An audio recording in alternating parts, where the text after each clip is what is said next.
আগমনিৰ ছাগলীয়াত উত্তপ্ত পৰিস্থিতি হৰি মন্দিৰ আৰু ঘৰৰ চোতালত আপত্তিজনক মাংস পেলোৱাক লৈ উত্তপ্ত পৰিস্থিতি দুষ্কৃতিকাৰীয়ে গোবিন্দ সাধুৰ ঘৰত আপত্তিজনক মাংস পেলাই থৈ যোৱাৰ সন্দেহ ৰাষ্ট্ৰীয় বজৰং দল আৰু স্থানীয় পুৰুষ মহিলাই বন্ধ কৰিলে ছাগলীয়াৰ 17 নং ৰাষ্ট্ৰীয় ঘাইপথ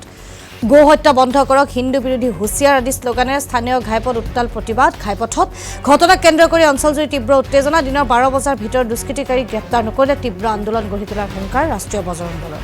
উচিত তদন্ত কৰি দুষ্কৃতিকাৰীক গ্ৰেপ্তাৰৰ দাবী তুলিছে ধৰ্মীয় অনুভূতিৰ আঘাত দিবলৈ কোনে এনে কাণ্ড সংঘটিত কৰিছে সেয়া নিশ্চিত নহয় মন্দিৰ প্ৰাংগণত পেলাই থৈ গৈছে নিষিদ্ধ মাংস যাক লৈ পৰিস্থিতি উত্তপ্ত হৈ পৰিছে পৰৱৰ্তী সময়ত ঘটনাস্থলীত আৰক্ষী উপস্থিত হৈ প্ৰাথমিক তদন্ত আৰম্ভ কৰে আৰক্ষী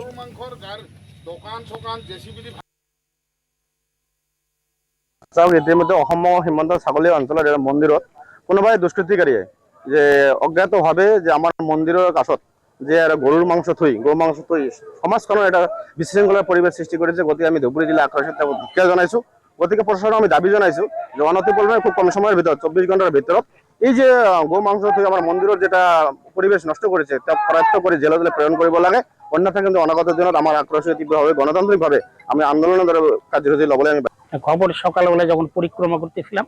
তখন দেখি যে মাংস ওখানে পড়ে আছে তারপরে তো গ্রামের লোক